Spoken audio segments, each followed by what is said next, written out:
So the very relevant subject is concerned with the construction contractors of the Union of India, state government and other public authorities. Those who are facing the termination notice or say cancellation notice from the department, and that too at the risk and cost of them. And the risk and cost, when it starts, the new agency is appointed, they are completing the work and at the risk and cost of the previous contractor.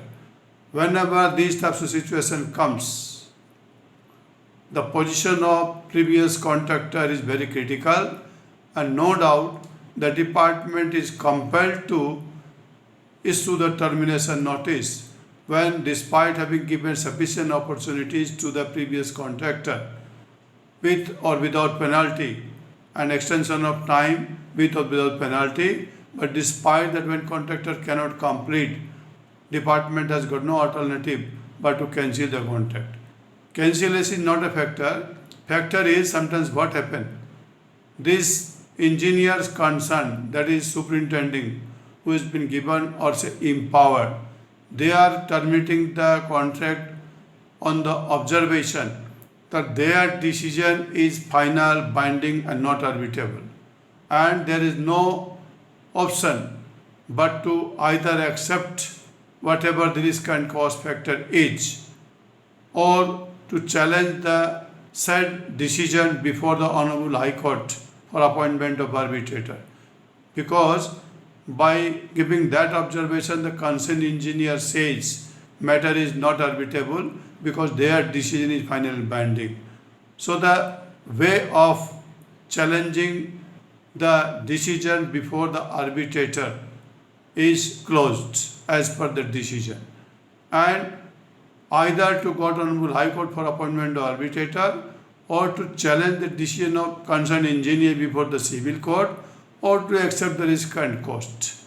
The situation is very critical, and in all these three options, which are the say ways, the contractor is not in a position, or say he has to bear the risk and cost liabilities, although he is not interested to bear. But my submission before the concerned authorities, the concerned respect senior lawyers, their lordships of Honorable Supreme Court and Honorable High Court, that these types of decisions of the concerned engineer who tells that their decision is final, binding and not arbitrable, if these are deemed to be deemed award, these are interpreted to be deemed award and opens to challenge under section 34 of the Arbitration Conciliation Act, I think the agreed contractor will be redressed his grievances by challenging that decision directly before the concerned district judge and or the concerned jurisdiction judges. Because unless he is challenging under section 34, and 34 will be open only when if these types of decisions are interpreted as award. But this is not so easy to interpret. So many decisions of Honorable Supreme Court and High Courts are there. Award is award. But yes, interpretation of these types of decision, when this is final and binding, not arbitrable, this may also be interpreted as a deemed award. If this way is open to the Indian contractors or in the spirit of law, I think thousands of cases which are pending, which are likely to be left pending, which are referable to the courts, will be minimized, will be lowering down. There will no need of challenging before section 30, before the Honorable High Court under section 11, no need of challenge before the civil court, and no need of accepting the risk and cost upon its own when section 34 is open. Yes, under section 89 CPC, Arbitration Conciliation Act, and other scope of the courts concerned are the opportunities given to the litigants. But section 89 itself is concerned with the arbitration. In India, we have noticed arbitration concern not given effect because these types of time consuming. In the courts, if the matter goes, suppose for appointment arbitrator, this may not be appointed, may be appointed, but it will be time consuming 3, 4, 5, 10 years. If it is going to civil court, it will again time consuming 3, 4, 5 years. And acceptance of risk and cost is not admissible to the contractor. So my interpretation of these types of decisions are based upon deemed award.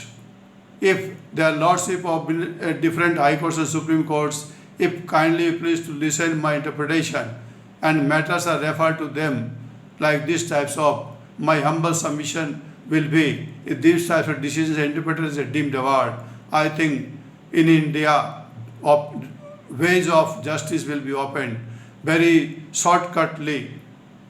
Yes, in these types of disputes, Honorable Supreme Court or High Court, if thinks it so just and proper, yes, there be new interpretation if the law permits of these types of decision to be deemed award, then Section 34 automatically opens. Section 34 opens, neither is produced, because the department versus government is given the opportunities, contractor is given the opportunities to contest. If it is finally award is award, if finally goes in favor of contractor, then decision goes, and if it is goes again in favor of department, then way of challenging the same before the Honorable High Court, Supreme Court directly remains open.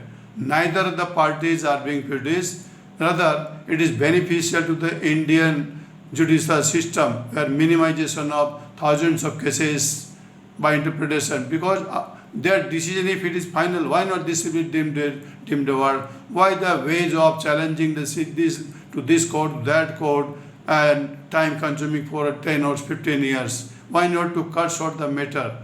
Laws are made by Parliament, everybody knows. Laws are made by the Honorable Supreme Court also. Guidelines are giving from time to time. Upon the suggestion guidelines, Parliament also makes or amends the laws. So this be interpretation if it is admitted by Honorable Supreme Court if the cases so referred. My respected senior lawyers and barristers, law firms, if this types of matter are considered, it is submitted as my interpretation, though my mind is very salt in this aspects of the arbitration matter is concerned.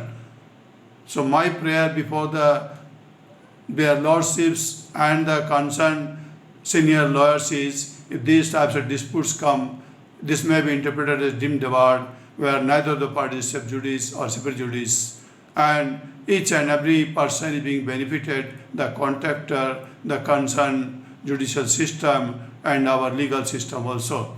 By doing this, it opens the ways of arbitration. Rather, the attraction towards arbitration law will be higher to higher, and the very spirit of amendment from time to time will be prevailing. Otherwise, this contract, not only the contractor will be in danger, but the judicial system will go on considering these types of cases in number of cases, thousands of cases, time consuming, despite having despite having so many efforts made by our judicial system from time to time to minimize the case, but does not succeed. So my prayer will be, if this is interpreted as a deemed award, I think judicial system reforms will be made in judicial system, and in a short span of time, thousands of cases will be disposed of. Myself is Kishan Lal Lohia, advocate, West Bengal. My short effort to bring it before the concerned authorities for reforms in our judicial system, if it is interpreted, if it is possible, if it is legally, constitutionally valid, found valid in the eye of law, interpretation may be like this, as it appears in my mind. So I brought this video for consideration thereof. Thank you.